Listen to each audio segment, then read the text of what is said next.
بسم الله الرحمن الرحيم. அஸ்ஸலாமு அலைக்கும் வரஹ்மத்துல்லாஹி வபரகாத்துஹு. அன்பிற்குரிய சகோதர சகோதரிகளே, நீங்களும் ஆலிம்களாகலாம் என்ற இந்த பாடத்தில் வெள்ளி சனி ஆகிய 2 நாட்கள் குர்ஆனுடைய சொற்களுக்கான அர்த்தத்தை பார்த்து வருகிறோம். அதில் 102 வசனத்தை அதன் விளக்கத்திற்கு செல்வதற்கு முன்னாடி அது தொடர்பான வேறு செய்திகளை அறிந்துவிட்டு ரிவர்ஸில் மறுபடி போகலாம் என்று நம்ம அடிப்படையில் பார்த்து வர்றோம். அதில் நேற்றைய தினம் என்ன பார்த்தோம் என்று கேட்டால், சூனியம் செய்வது ஷிர்க், அல்லாஹ்வுக்கு இணை கற்பித்தலாக இருக்கிறது என்று சொல்லும் பொழுது எதிர்கருத்து உடையவர்கள் ஒரு வாதம் வைக்கிறார்கள். அப்போ நபிமார்கள் அற்புதம் செஞ்சது எப்படி? அதுவும் மனிதன் செய்கிற செயல் இல்லையே, அது அல்லாஹ் தானே செய்ய முடியும். கடல் 2 பிளக்கிறதுங்கிறது மனுஷன் செய்ய முடியுமா? அல்லாஹ் தானே செஞ்சுருக்க முடியும். அப்படின்றத அப்போ அற்புதத்தை மறுக்கிறீங்களா, அதுவும் ஷிர்க்குன்னு சொல்லுவீங்களான்னு கேட்பாங்க. இல்லை, அப்படி சொல்ல மாட்டோம். ஏன்னு கேட்டால், அற்புதங்கிறது எப்போவாவது அல்லாஹ் நாடும்போது அந்த நபிமார்கள் மூலமாக நடக்கக்கூடிய ஒரு விஷயம். அது நபிக்கு நினைச்ச போதெல்லாம் செய்ய முடியாது, மக்கள் கேட்கும்போதெல்லாம் செய்ய முடியாது. அல்லாஹ் நாடும்போது தான் நடக்கும். ஒருக்கா செஞ்ச காரியத்தை மறுபடியும் ஒருக்கா செய்ய முடியுமானா செய்ய முடியாது. அதுவும் அல்லாட்டேருந்து ஆர்டர் வரணும். அப்படிங்கிறது தான் அதனுடைய விளக்கம் என்று நம்ம பார்த்து வர்றோம். அதன் தொடர்ச்சியாக இந்த 2வது அத்தியாயம் ஏற்கனவே பார்த்து கடந்து வந்துட்டோம். 60வது வசனம்.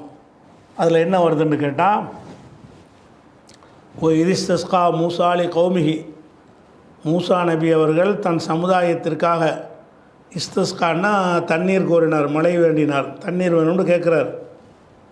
ஃபக்குல்னா, நாம் சொன்னோம், இல்ரிப் அசாக்கல் ஹஜர, உன்னுடைய கைத்தடியினால் அந்த பாறையை அடிப்பீராக.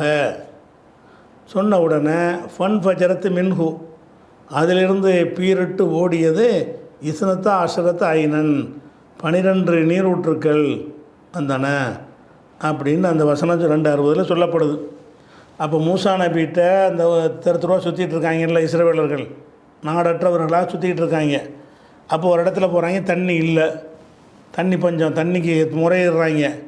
தண்ணிக்கு முறையிட்டவுடனே அவங்களுக்குள்ள ஆறோ நதியோ குளமோ கடலோ ஒன்றுமே இல்லை. அப்போ அந்த மக்கள்கிட்ட என்ன செய்யணும், மூசா நபி அல்லாட்ட தான் துவா செய்கிறாங்க. தண்ணி கேட்டவுடனே அல்லாஹ் என்ன செய்கிறான்னு கேட்டால், உன் கையில் ஒரு கைத்தறி வச்சுக்கிறீங்களே, கைத்தடியினால் பாறையை அடிக்க சொல்கிறான். அந்த கைத்தறி ஏற்கனவே மந்திர வேலையெல்லாம் செஞ்சுருக்குது. அப்படிங்கிறனால அது கைத்தறிக்கு சக்தி இருக்கான, அது கைத்தறி சக்தி இல்லை. அல்லாஹ் சொல்லும்போது செஞ்சார்ல, அதனால தான் அல்லாஹ் என்ன செய்கிறான், பொக்குள்னா நாம் சொன்னோம், பிலரி பி அசாக்கல் ஹஜர, உன்னுடைய கைத்தடியினால் அந்த பாறையை அடி என்று நம்ம சொன்னோம். சொன்னவனு தான் 12 பிளவுகளாக பிளந்துச்சுன்னு நல்லா சொல்லி காட்டுறான். அப்போ கைத்தடியை கையில் வச்சுருந்தும் கூட அல்லாஹ்வுடைய ஆர்டர் வராமல் அவர் செய்யலை, அல்லாஹ் ஆர்டர் பண்ணவனு தான் செஞ்சான்னு வந்துருச்சு. அப்போ இந்த சம்பவங்கள்லாம் என்ன காட்டுதுன்னு கேட்டால், சில அற்புதங்களை நபிமார்கள் கொடுத்து விட்டால் கூட அதே அற்புதத்தை செய்வதாக இருந்தால் கூட மறு பர்மிஷன் வாங்கணும். முதல்ல இந்த மூசா நபிக்கு அந்த கைத்தறியை போட்டு பாம்பாக மாற்றி காட்டிட்டான் ஃபஸ்ட்டு உரையாடல் நடக்கும்போதே. அப்போ அந்த கைத்தறி பாம்பாக மாறும்னு சொல்லி கொடுத்தாச்சு. சூனியக்காரங்களோட சண்டைக்கு போகும்போது அதை தூக்கி போட்டு பாம்பாக மாற்றலை, அவர் மாறாதுன்னு ஒரு தெரியும். அல்லாஹ் போடுன்னு சொன்னால் தான் அது மாறுமே தவிர, அவராக போட்டிருந்தால் எந்த ஒரு ரிசல்ட்டும் தந்திருக்காது என்பதற்கு தான் என்ன செய்கிறது, சூனியக்காரர்கள் பயங்கரமான அச்சமுட்டு காரியத்தை செஞ்ச உடனே அல்லாட்டன்னு உத்தரவு வந்துச்சின்னு வருது. அப்போ நபிமார்கள் அற்புதத்தை நம்ம நம்புகிறது தௌஹீதுக்கு எதிராக வராது, அதில் ஷிர்க் வராது. அல்லாட்ட பர்மிஷன் வாங்கித்தான் செய்வார்னு வந்துருச்சுன்னு சொன்னால், பர்மிஷன் வாங்கி செஞ்சவர்களை இணை கற்பித்து விட்டார்கள் என்று உலகத்தில் எந்த ஒரு மொழியிலையும் சொல்ல மாட்டார்கள். பர்மிஷன் வாங்கி செய்கிறது தான் அற்புதத்தில் அளவு கொள்ளும்போது, நீங்கள் சூனியக்காரனுக்கு சக்தி இருக்குங்கிறீங்க. இப்போ சூனியக்காரன் வகி தொடர்பில் உள்ளவனா, நீங்கள் போய் கோரிக்கை வைக்கிறீங்க, இந்த ஆட்டை கழுதையாக மாத்திரன்னு கோரிக்கை வைக்கிறீங்க, அல்லது ஏதாச்சும் ஒருத்தர் இவனுக்கு கையை காலை பிடிச்சி இழுக்கணும்னு கோரிக்கை வைக்கிறீங்க. அவர் என்ன செய்யணும், அல்லாட்ட பர்மிஷன் வாங்கணும். உடனே அல்லாட்ட உரையாடுவாரா, அல்லாஹ் இவர்கிட்ட உரையாடுவானா, அல்லது நேருக்கு நேரம் பேசி அனுமதி கொடுப்பானா, அல்லது மலக்கு அனுப்புவானா, அல்லது ஏதாவது ஒரு வகையில் அப்படி வரணும்ல, அப்படின்னு வருமானான்னு சொன்னால் அப்படி வரமாட்டான். சூனியக்காரனுக்கு அந்த இது கிடையாது. இது கிடையாது, அனுமதி வாங்குகிற வாய்ப்பு கிடையாது. அப்போ ஒன்று அனுமதி வாங்கி செய்கிற ஒரு விஷயத்தை அனுமதி வாங்காமல் செய்வான் என்பதற்கு எப்படி நீங்கள் உதாரணமாக பொறுத்துறீங்க? டோட்டல் டிஃப்ரெண்ட் இருக்க, ரெண்டுக்கு வித்தியாசம் இருக்க. இப்போ நபிமார்கள் செய்கிறாங்க கேட்டு செய்வாங்கன்னு அர்த்தம். இவன் கேட்டு செய்கிற வாய்ப்பு இல்லை, இவனாக செய்வான்னு அர்த்தம். இவனாக செய்வான்னா அது செருக்கு. கேட்டு செய்வார் அல்ல, கேட்டு அவன் அனுமதித்தால் செய்வார் என்பதில் செருக்கு வரல. அப்போ நபிமார்கள் செஞ்சதெல்லாம் இப்படிப்பட்டது தான். நீங்கள் அதை கொண்டு வந்துக்கிட்டு அற்புதத்துலேயும் செருக்கு வருதுன்னு எப்படி கேட்பீங்க? ஈசா நபியுடைய அற்புதத்தை பாருங்கள். அவர் கொஞ்சம் நெஞ்சமாக பண்ணியிருக்காரு, நிறைய அற்புதம் பண்ணியிருக்கார். 3:49 பாருங்கள். இன்னி அவர் சொல்கிறார், ஒரு ரசூலன் இலா பனி இஸ்ராயில, இஸ்ரவேல் மக்களுக்கு நான் தூதராக ரசூலாக அனுப்பப்பட்டிருக்கிறேன். அன்னி நான் கது ஜேத்துக்கும் உங்களிடத்தில் கொண்டு வந்திருக்கிறேன். ஆயத்தின் ரப்பிக்கும் உங்கள் இறைவனிடமிருந்து அற்புதத்தை அத்தாட்சியோடு நான் வந்திருக்கிறேன். அப்போ இறைவன்கிட்ட கேட்டு வாங்கிட்டு வந்திருக்கிறேன்ட்டு ஆரம்பிக்கிறார். என்ன அத்தாட்சியை கொண்டு வந்திருக்கிறேன்? அன்னி அஹ்லுக்குலக்கும் உங்களுக்காக நான் படைப்பேன். மினத்தீனி களிமண்ணிலிருந்து நான் படைப்பேன். கஹை அத்தி தொயிரி பறவை வடிவம் போல நான் படைப்பேன். ஒரு களிமண் எடுப்பேன், உருட்டுவேன், அது ஒரு பறவை மாதிரி ஒரு டிசைன் பண்ணி என்ன செய்வேன், அதை செஞ்சு அன்ஃபுகு ஃபீஹி அதில் நான் ஊதுவேன். ஃபயகூனு தொயிரன் அது உடனே பறவையாக மாறிடும். நான் நிறைய அற்புதத்தை கொண்டு வந்திருக்கிறேன். ஒரு அற்புதம் என்னன்னு கேட்டால், களிமண்ணை பறவையாக மாற்றுவேன். களிமண்ணை பறவை மாதிரி செஞ்சிருவேன். செஞ்சுட்டு அன்புகு ஃபீஹி அதில் நான் ஊதுவேன். ஊதுன உடனே ஃபயகூனு தொயிரன் பறவை ஆயிரும்னு சொல்கிறார்ல. அப்படி சொல்லும்போது என்ன செய்கிறாருன்னு கேட்டால், கூனு தொயிரன் இதுனில்லா ஒன்றில் இதுனில்லா சேர்க்குறார். அல்லாவின் உத்தரவு கொண்டு, அல்லாவுடைய உத்தரவை கொண்டு அது பறவையாகும். நான் செஞ்சிருவேன், அல்லாஹ் உத்தரவு போடுவான் ஆகுன்னு சொல்லி அதை கொண்டு தான் அது பறவையாகும். அப்போ இவரை உருவாக்க சொல்வது தான் அல்லாவுடைய வேலை. பறவையை ஆக்குனது யார்? இவராக செஞ்சதில்லை. அதுக்கு பர்மிஷன் உண்டு. இதுனில்லா அல்லாவுடைய இதுனில்லான்னு இதுக்கு சொல்கிறான். அந்த இடத்துல அவங்களா செய்ய முடியாது, எல்லாட்டந்து ஆர்டர் வரணும். அதே மாதிரி ஒவ்வொரு உள் அக்குமாக உள்ள அபுரச பிறவி குருடையும் பெண் குஷ்டத்தையும் நான் நீக்குவேன். ஒவ்வொயில் மௌத்தா செத்தவர்களையும் பிழைக்க செய்வேன். எதை கொண்டு செய்வேன் என்றால் இதுனில்லா அதுவும் அல்லாவுடைய அனுமதியை கொண்டு. அப்போ ஒருத்தன் கண்ணு தெரியாத குருடனை கொண்டு வருவாங்க. இவர் என்ன செய்வார்? குணமாக்குவார். எப்படி குணமாக்குவார்? இவரை ஆக்க மாட்டார். 100 பேரை கொண்டு வந்தால் 100 பேர் குணமாக்க மாட்டாங்க. யாருக்கு குணமாகணும்னு அல்லா நினச்சிருக்கிறானோ அவர் விஷயத்தில் நான் அனுமதி கொடுப்பேன். என் அனுமதியை கொண்டு நீ என்ன செய்வாய்? நீ பிறவி குருடை நீக்குவாய். அதே மாதிரி ஒரு பாடி செத்த பணத்தை கொண்டாந்து போட்டு உயிராக்குன்னு கேட்பாங்க. 1000 கேட்டிருப்பாங்க, எல்லாத்தையும் உயிராக்கலவர் ஒன்றும் 2000 கொண்டு வந்துடுறாங்க. அப்போ இந்த உயிராக்கணுமேன்னு கேட்கும் பொழுது, அப்போ இந்த மக்கள் நம்ப வேணுமாக இருந்தால் ஈசா நபி ஏதாவது ஒரு அற்புதம் செஞ்சு தான் ஆகணும் என்பதற்காக வேண்டி அல்ல அதுக்கு பர்மிஷன் கொடுக்குறான். அவர் உத்தரவு போட்ட உடனே என்ன செஞ்சிச்சு? அது உயிராச்சின்னு சொல்லும் பொழுது அதுலேயும் இதுனில்லான்னு சேர்த்துக்கிறார். ஓப்ரி உள் அக்குமாக உள்ள அபரச ஒஹியல் மௌத்தா பி இதுனில்லா அல்லாட்ட உத்தரவு வாங்கி இதெல்லாம் நான் செய்வேன் அப்படிங்கிறார். அதே மாதிரி நப்பியுக்கும் நான் அறிவிப்பேன் உங்களுக்கு. பிமா தாக்குலூன நீங்கள் எதை சாப்பிட்டீர்கள் என்று நான் இங்கே சொல்லுவேன்.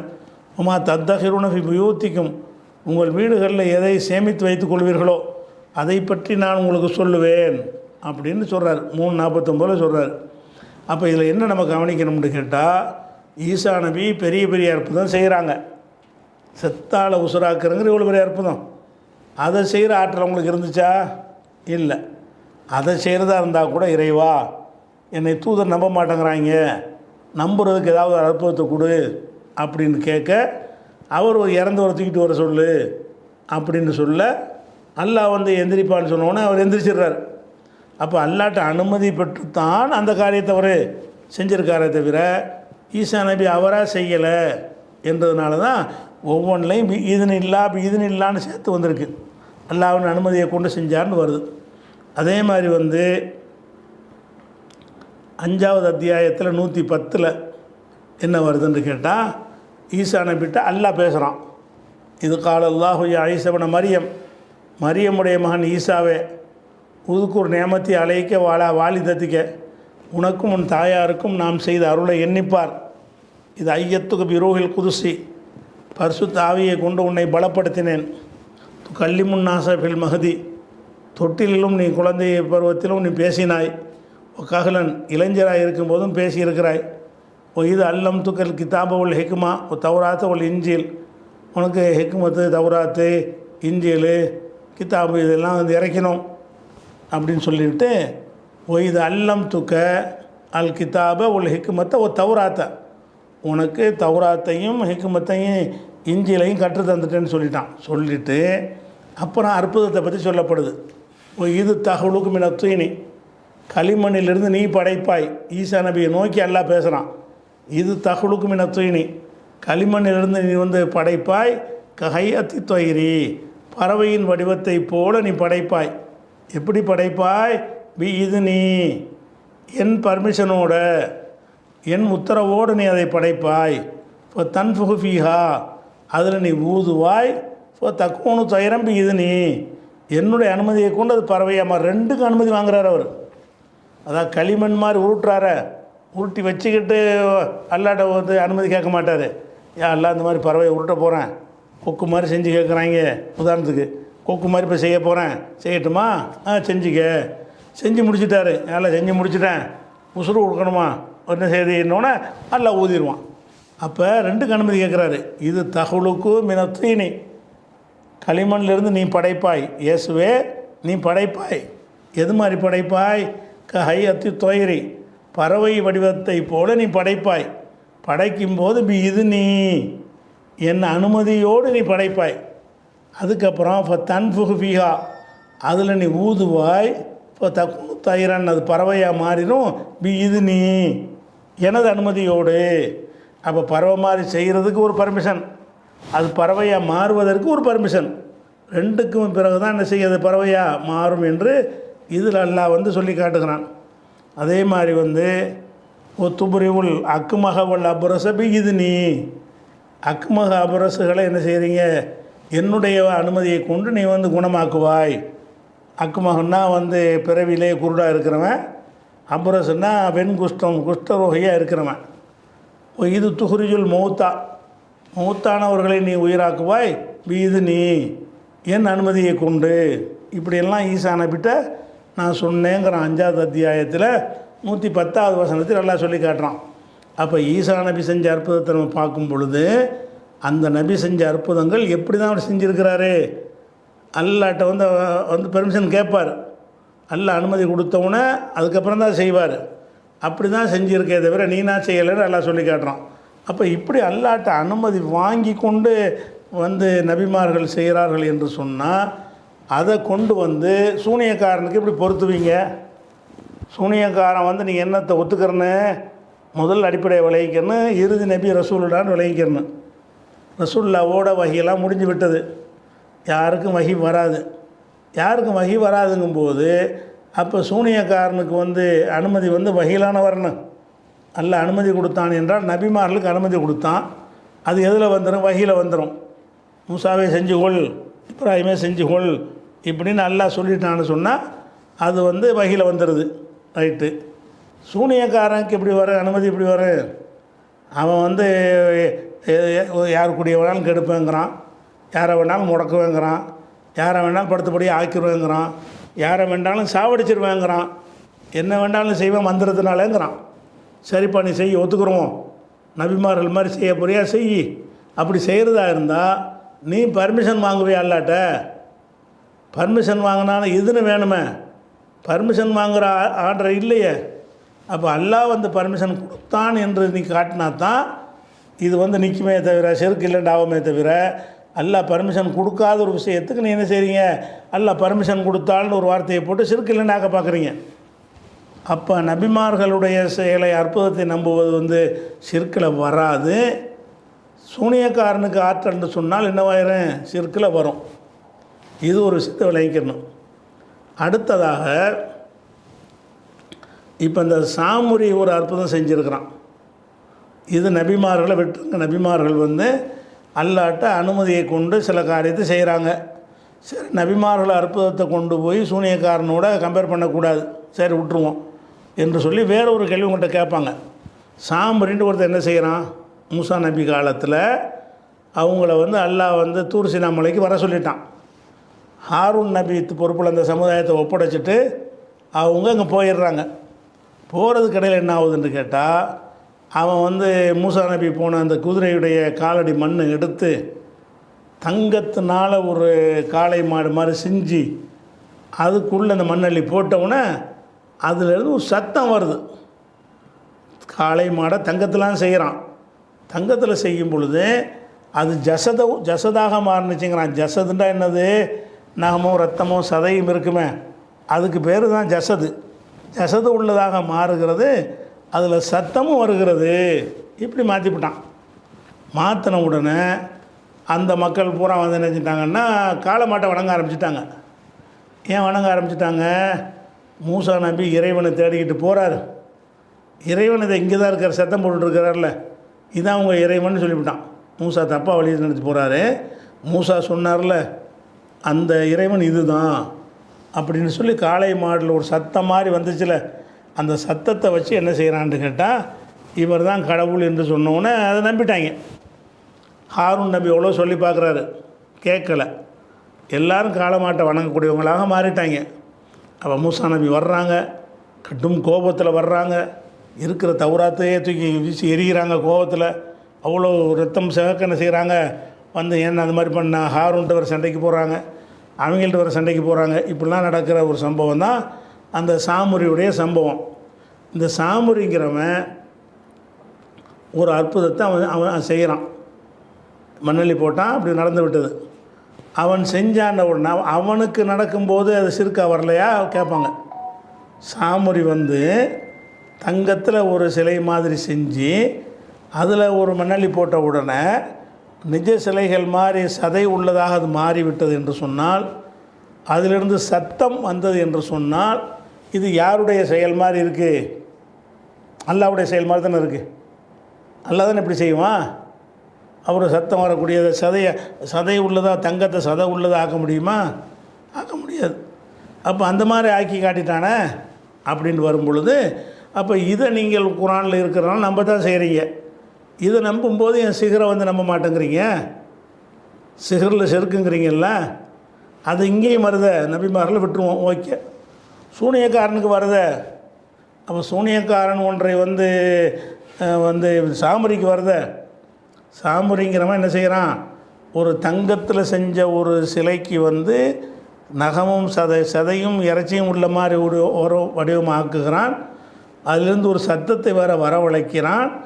அப்படி வரவழைக்கும் பொழுது அவன் செஞ்ச காரியம் வந்து அல்லாஹ்வுடைய காரியம் மாதிரி இருக்கா இல்லையா? அப்போ அது வந்து ஷிர்க்குன்னு நம்ம சொன்னோமா? இல்லை, நம்ம அதை ஏற்றுக்கிறது தான் சேர்ந்த சம்பவத்தை குரானில் இருக்கிறதுனால அதை ஏற்றுக்கொள்கிறோம். அவன் என்ன செய்யணும், ஏற்றுக்கிறத வச்சுட்டு பிடிக்கிறான். அப்போ நபிமார்கள் தான் பர்மிஷன் வாங்கினாங்க. இவனுக்கு பர்மிஷன் வாங்கினானா? இவன் அல்லாட்டிருந்து உத்தரவு வாங்கி தான் செஞ்சானா? அல்லாவுடைய உத்தரவு வாங்கக்கூடிய ஒரு நல்லவனாக இருந்தானா? இல்லை.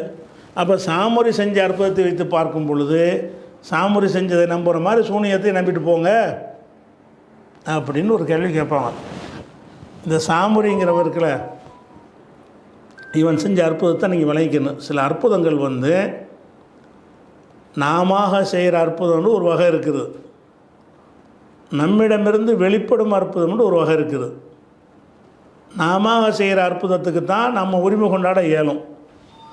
நாம் செய்கிறது இல்லை, ஆனால் நம்மிடமிருந்து அந்த அற்புதம் நிகழ்ந்து விட்டது என்று சொன்னால் அதில் வந்து அந்த யார்கிட்ட நிகழ்கிறதோ அவன் வந்து அதுக்கு சொந்தம் கொண்டாட முடியாது.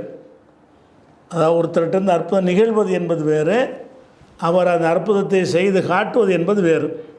இந்த ஒரு அடிப்படையை நீங்கள் விலையும் கொண்டா தான் அந்த சாமுரி விஷயத்துக்கு ஒரு தீர்வு கிடைக்கும் உங்களுக்கு.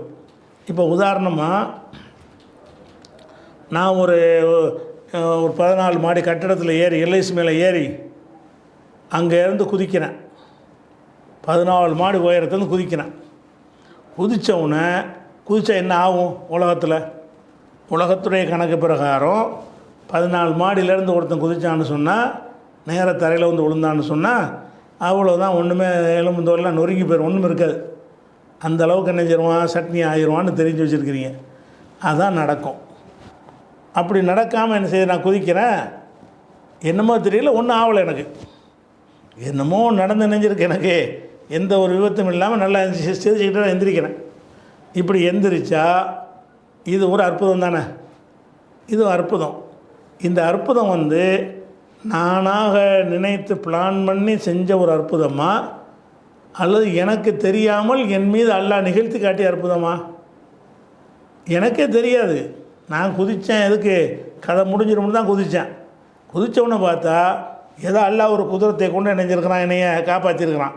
அது ஒரு அற்புதமாக இருந்தாலும் அதை நான் பிளான் பண்ணலையே, நான் திட்டம் போடலையே, அதனால் அது எனக்கு எந்த சம்மந்தமும் இல்லை. ஆனால் அற்புதம் தான் அது. என்னிடம் அது நிகழ்ந்திருக்கிறதே தவிர அதை நானே செஞ்சேன்னு வரமாட்டா, வராது.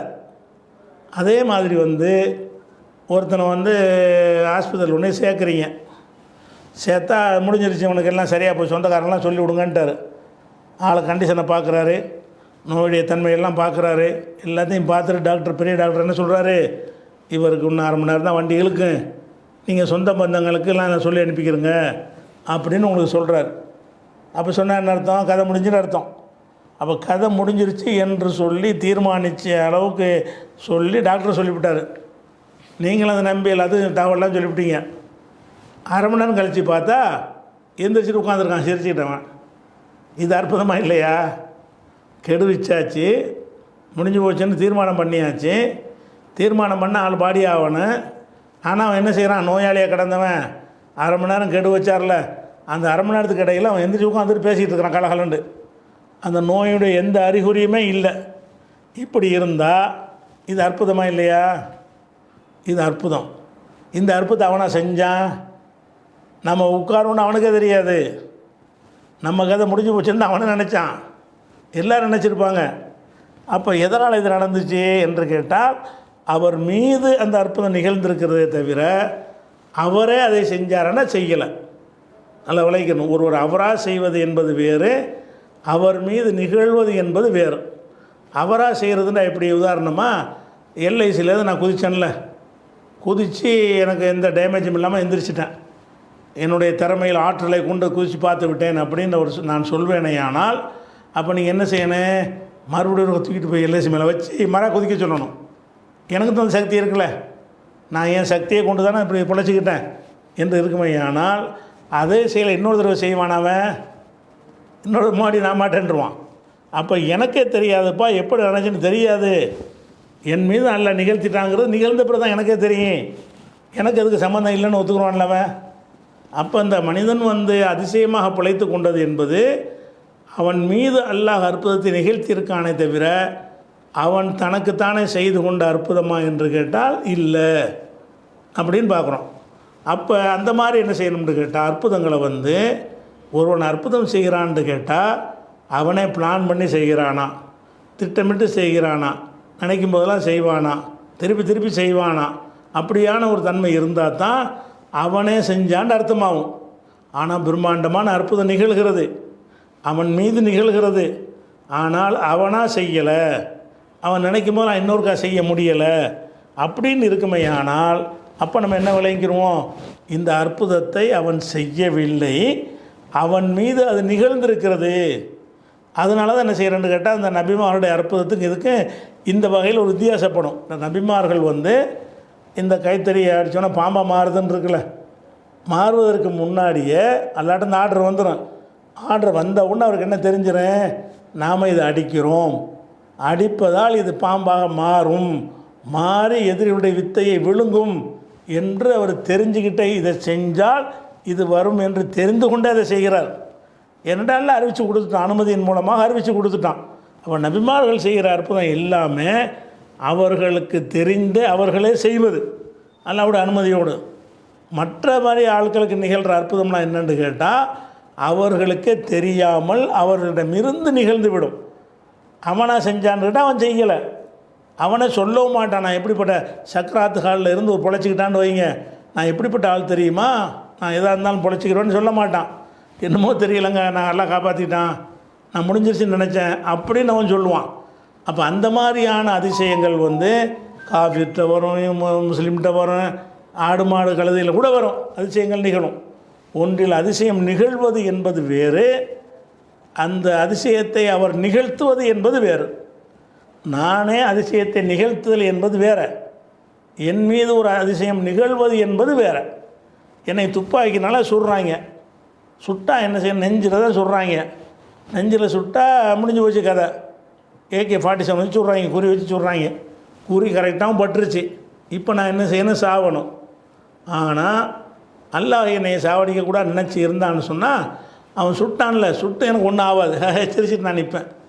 அப்படின்னா என்ன அர்த்தம், அந்த துப்பாக்கி சூடு எனக்கு ஒன்றுமே செய்யலைங்கிறதுனால நான் எப்போ பார்த்தாலும் என்னை சுட்டா நான் பொழைச்சிக்கிறோன்னு அர்த்தமா? இப்போ நான் பொழைச்சிக்கிட்டேன், நீ சுட்டதை வந்து அல்லாஹ் என்னை காப்பாற்ற நினச்சிட்டான், என் மீது இந்த அற்புதம் நிகழ்ந்திருக்கே தவிர நானாக அதை செஞ்சேன், நானாக அதை செய்யலை. இன்னொரு தடவை சுட்டா நான் செத்து போயிடுவேன். அப்போ அந்த மாதிரி நம்மளை அறியாமல் பல விஷயங்கள் நம்ம இடத்துல நிகழுமையானால் அதை வைத்து ஷிர்க்குன்னு நம்ம சொல்ல மாட்டோம். ஏன்னா 50 மாடலேருந்து ஒரு கொதித்து பொழைத்து விட்டார், இவர் அல்லாவுக்கு நிகரானு நம்ம சொல்லுவோமா? அவன் கூட சொல்ல மாட்டான். எப்படின்னு தெரியலைங்க, அல்லாவுடைய குதிரத்துக்கு நானாக பிழைச்சிக்கிட்டேங்கன்னு சொல்லுவானே தவிர எனக்கு இறை ஆற்றல் இருக்குன்னு அவன் சொல்லுவானா? அவன் சொல்ல மாட்டான். அப்போ அல்லாஹ் நாடினால் எந்த பொருளில் இருந்தும் எந்த ஒரு அதிசயமும் நிகழும். அந்த நிகழ்கிற அதிசயம் வந்து அந்த மனிதனுக்கே தெரியாது, அவனுக்கே தெரியாமல் அந்த அதிசயம் என்ன செய்யும், நிகழ்ந்து விடும். அந்த மாதிரி நிகழ்கிற அதிசயங்களை வந்து அற்புதங்களோடு ஒப்பிட்டு பார்க்கக்கூடாது. இப்போ இந்த சாமரி விஷயம் இருக்குல்ல, சாமரிக்காரன் செஞ்ச உடனே அந்த சாமரியை கூப்பிட்டு என்ன செய்கிறாங்கன்னு கேட்டால், அதெல்லாம் சொல்லி முடித்தாச்சு. அந்த உடனே மூசா நபி விசாரிக்கிறாங்க. என்ன விசாரிக்கிறாங்க? காலபமா ஹத்துப்புக்க யா சாமுரியை உன் விஷயம் என்ன, அவங்களுக்கு எடுத்து நாசமாக்கிட்ட, ஏன்டா அப்படி செஞ்ச அப்படின்னு கேட்குறாங்க. அவன் சொன்னால், பசுர்த்து பிமாலம் எபுசுரூபிஹி, அவர்கள் காணாத ஒன்றை நான் கண்டேன். கபல்து கபலத்தம் என் அசரி ரசூலி, தூதர்னா மூசா நபி தானே தூதருடைய அடிச்சுவட்டிலிருந்து கொஞ்சம் ஒரு கைப்பிடி மண்ணை எடுத்தேன். நபது துஹா, அந்த கைப்பிடி மண்ணை எடுத்து அதன் மீது போட்டேன். கதாலிக்க சவ்வளத்திலே நப்சி, இப்படித்தான் என் மனசுக்குள்ளே தோன்றியது, இப்படி செய்யணும்னு தோன்றியது. செஞ்சவுடனே அது காலமாடு மாதிரி சத்தம் வந்துருச்சு. என்னடா செஞ்சேன்னு கேட்டால், எனக்கு தெரியாது, இன்னும் செஞ்சால் இன்ன விளைவுன்னு எனக்கு தெரியாது.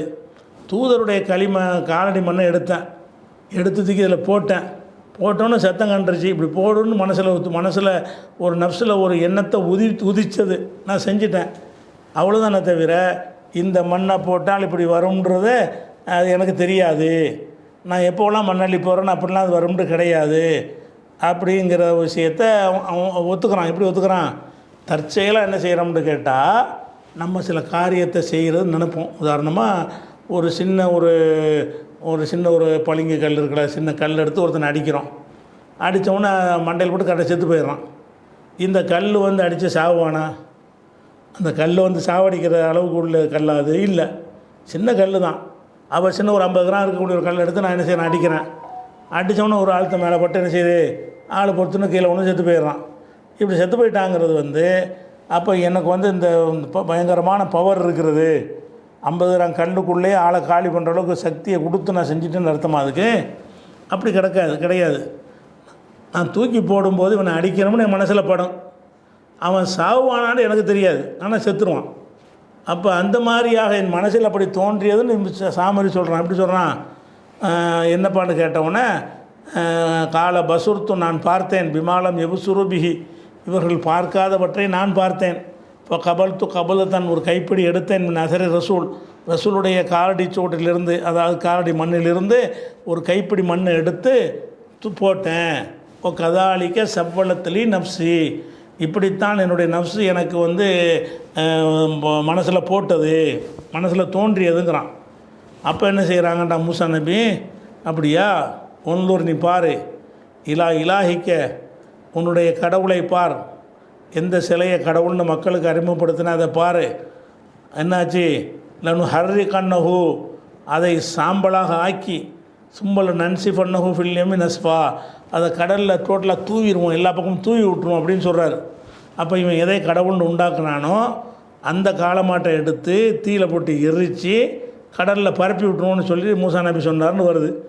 அப்போ அவன் என்ன செய்யலை, நீங்கள் பரப்ப முடியாது, அது பவர்ஃபுல்லானது, நான் இன்னொரு காளமாட்டை உண்டாக்குவேன்னு சொல்லலை. அன்னைக்கு மனசில் இதை செஞ்சால் இப்படி நடக்கான்னு தோணும். சில நேரங்களில் தோணுங்க. சில நேரத்தில் நம்ம நின்றுட்டுருப்போம், பின்னாடி ஒரு வாகனம் அடித்து செல்கிற மாதிரி வரும், நம்ம பார்த்துருக்க மாட்டோம். ஆனால் திடீர்னு பார்த்தா நம்மளை யாரோ தள்ளி விட்ருப்பாங்க, அது ஆக்சிடெண்ட் ஆகாமல். என்னென்னா இதுன்னு பார்த்தா நம்மளை தாண்டி கார் போயிட்டுருக்கோம். நம்ம அதை தாண்டணும்னு நம்ம நினைக்கவே இல்லை. நம்ம அடிபட்டுருவோம்னு நினைக்கிற மாதிரி ஒரு நிலையில் இருக்கும் பொழுது யாரோ தள்ளி விட்ருவாங்க, நம்ம தப்பிச்சுக்கிடுவோம், தள்ளி விடுற மாதிரி தெரியும். அப்போ நம்ம மீது ஒரு அற்புதத்தை நிகழ்த்தலாம் நான் சொன்னால் அப்படி ஒரு அற்புதத்தை நிகழ்த்துவான். அதுக்கு அவனே எப்போ தானே எந்த கார் வந்தாலும் என்னை தாண்டி போக முடியாது, நான் தப்பிச்சுக்கிறோன்னு சொல்ல முடியுமா? அப்போ நம்ம மேலே அற்புதம் நிகழ்வது என்பது வேறு, நம்மளால் செய்வது என்பது வேறு. இப்போ இந்த கண்ணாடி இருக்குது, நான் போட்டிருக்கேன்னு வைங்களேன், இது தூக்கி போட்டால் உடஞ்சி போயிடும்ன்றது யதார்த்தமான ஒரு விஷயம். உயரத்துலேருந்து போடுறேன், உடையலைன்னு என்ன அர்த்தம்? நான் எது போட்டாலும் உடையாதுன்னு அர்த்தமா? எப்போ போட்டாலும் உடையாதுன்னு அர்த்தமா? இல்லை, அன்னைக்கு உடைய தான் செய்யும், உடையக்கூடிய பொருள் தான். ஆனாலும் என்னஞ்சிருச்சு, கை தவறி முட்டை, கோழி முட்டை கையில் வச்சுக்கிறீங்க, டொப்புன்னு உளுந்தால் உடைஞ்சிரும்ல, ஒரு நாள் உடையலை. அதுக்கு என்ன அர்த்தம்? உங்களுக்கு அற்புதம் செய்கிற சக்தி இருக்குன்னு அர்த்தம் கிடையாது. அங்கேருந்து போட்டு கூட நான் உடையாமல் ஆக்குவேன்ட்டு சொல்ல அப்படி நீங்கள் சொந்தம் கொண்டாடினீர்களே. ஆனால் இன்னொருக்கா செஞ்சு காட்டு பார்ப்போம், இந்த முட்டையும் போட்டு காட்டு, அந்த முட்டையும் போட்டு காட்டு, போட முடியாது. அப்போ எந்த முட்டை போட்டாலும் உடையுது, அந்த ஒரு முட்டை மாத்திரம் உடையலைன்னு சொன்னால் அப்போ அதுக்கு அந்த நேரத்தில் எல்லாம் இணைஞ்சிருக்கிறான், நம்ம மூலம் ஒரு அற்புதத்தை நிகழ்த்தியிருக்கிறான், அவ்வளவுதான். அது நமக்கே தெரியாது, நம்ம சொந்தம் கொண்டாட முடியாது, நம்ம திறமைன்றதை சொல்ல முடியாது. ஆனால் நம்மிடமிருந்து நிகழ்ந்து விடும். நம்மிடமிருந்து நிகழ்வு என்பது காஃபிட்ட கூட நிகழும், கெட்டவன்ட்ட கூட நிகழும், சாமர்கிட்ட நிகழ்ந்த மாதிரி அப்படியான சில விஷயங்கள் நிகழ்வது என்பது வேறு. இன்னொரு தடவை அவன் செய்ய மாட்டான், ஒன்று தற்செயலாக அவன் செய்வான், இன்னொன்று செய்ய மாட்டான். இந்த சூனியக்காரன் நீங்கள் எப்படி நினைக்கிறிய, ஏதோ தற்செயலாக அப்படி மணாலி போட்டான், அவருக்கு கைகால் இழுத்துக்கிருச்சு அப்படின்னு சொல்கிறீங்களா? எப்போ வேண்டாலும் அவன் இழுத்துக்கிற வைப்பான், யாரை வேண்டாலும் இழுத்துக்கிற வைப்பான், யாரை வேண்டாலும் வயிற்றுவலி வர வைப்பான், யாரை வேண்டாலும் பிள்ளை இல்லாமல் ஆக்குவான், யாரை வேண்டாலும் நொண்டி மூடமாக ஆக்கிடுவான், யாரை வேண்டாலும் சாவடிச்சிருவான், எப்போ வேண்டாலும் செஞ்சிருவான். இது எப்படில நீங்கள் நினைக்கிறிய? இப்படி இருக்கலையே சாமரி கதை. சாமரி கதை அந்த ஒரு தடவை அப்படி கேட்குறான், அவளா இரவுன்னு அல்லா எரிஜி வயலையும் கவுலா, இன்னொரு தடவை சத்தம் போடாதுன்னு சிந்திக்க மாட்டீங்களாடா? தற்செயலாக நடந்து போச்சே தவிர மறுபடியும் அது சத்தம் போடாது, காளமாடு மாதிரி. இன்னொரு தடவை சத்தம் போடாது, இவளா எரிஜி வயலையும் கவுலா, எந்த ஒரு பதிலும் சொல்லாது என்று விளங்க மாட்டீர்களா? தற்செயலாக ஒன்று நிகழ்வது என்பதை நீங்கள் என்ன செய்யக்கூடாது, அதை அற்புதம் என்று நீங்கள் எடுத்துக்கொள்ளக்கூடாது. அது அல்லாவா நிகழ்த்தின அற்புதம்னு எடுத்துக்கலாம். அது அந்த காளமாடு நிகழ்த்தின அற்புதமாகவோ அதை செஞ்சவன் இருப்பான ஒருத்தன் அவன் செஞ்ச அற்புதமாக எடுத்துக்கொள்ளக்கூடாது. அந்த மாதிரி அடிப்படையில் இந்த சாமுரியுடைய விஷயத்தை மூசா நபி எரித்து சாம்பல் ஆக்கிட்டாங்க. அவன் என்ன செய்யலை, சாம்பல் ஆக்காமல் என்ன ஆக்குவேன்னு சொல்ல முடியலை, நான் மேலும் மேலும் இது மாதிரியாக சொல்ல முடியலை, ஓடுன்ட்டாங்க, விரட்டிடுறாங்க, ஓடி போயிடுறான். அவனை விரட்டிடுறான், அந்த கூட மிஸ்ஸாத தொடாதன்னு சொல்லிட்டு ஓடுறான்ட்டுருவாங்க மூசா நபி. அப்போ அவனுக்கு அந்த சக்தி இருப்பதாக மூசா நபி நம்பலை, அவனும் நம்பலை, அவனும் சொந்தம் கொண்டாடலை. நான் இதை செய்யலை, ஆனால் என்னிடமிருந்து வந்துவிட்டது இது, நான் இதை செய்யலை, நானாக திட்டமிட்டு நான் செய்யவில்லை, என்னிடமிருந்து இப்படி வந்து விட்டதுன்னு அவன் சொல்கிறான். இதான் சாமுரி செஞ்ச ஒரு வேலை. அந்த ஒன்று செஞ்சான், ஒரு தடவை செஞ்சான், தற்செயலாக நிகழ்ந்தது. இதை செஞ்சால் இது நடக்குங்கிற லாஜிக் இப்படி நடந்தது கிடையாது. மறுபடியும் மணாலி போட்டால் மறுபடியும் மாறவும் செய்யாது. அப்படிங்கிற என்ன விளைக்கிறேன்னு இப்படியான அற்புதங்கள் யாருக்கு வேணாலும் இது சிறுக்கில் வராது. என்னட்டா அவனே சொந்தம் கொண்டாடலையில், நானே 100 மாடியிலேருந்து கீழே விழுந்துவிட்டு நான் எப்படிப்பட்டவன் தெரியுமா நான் பேசுவானே, அவனாச்சும் பேசுவானா? விழுந்தேன், நல்லா காப்பாற்றிக்கிட்டேன், அப்படி தான் சொல்லுவோமே தவிர நாம் சொந்தம் கொண்டாட மாட்டோம். அப்போ அந்த மாதிரியான ஒரு விஷயமாக இருந்தால் சிறுக்கு வராது. சாமுருடைய விஷயத்துலையும் சிறுக்கில் வராது. அடுத்து என்ன கேட்பாங்க, தஜ்ஜால் அற்புதம் செய்கிறானே, ஷைத்தான் அற்புதம் செய்கிறானே, அவன் நபியா, அவனுக்கு வகி வருமா அப்படின்னு கேட்டால், அப்படி கேட்டு என்ன செய்வாங்க, சூனியத்தை நியாயப்படுத்த பார்ப்பாங்க. அந்த விஷயத்தை நம்ம அடுத்தடுத்த வாரங்களில் பார்க்கலாம். அஸ்ஸலாமு அலைக்கும்.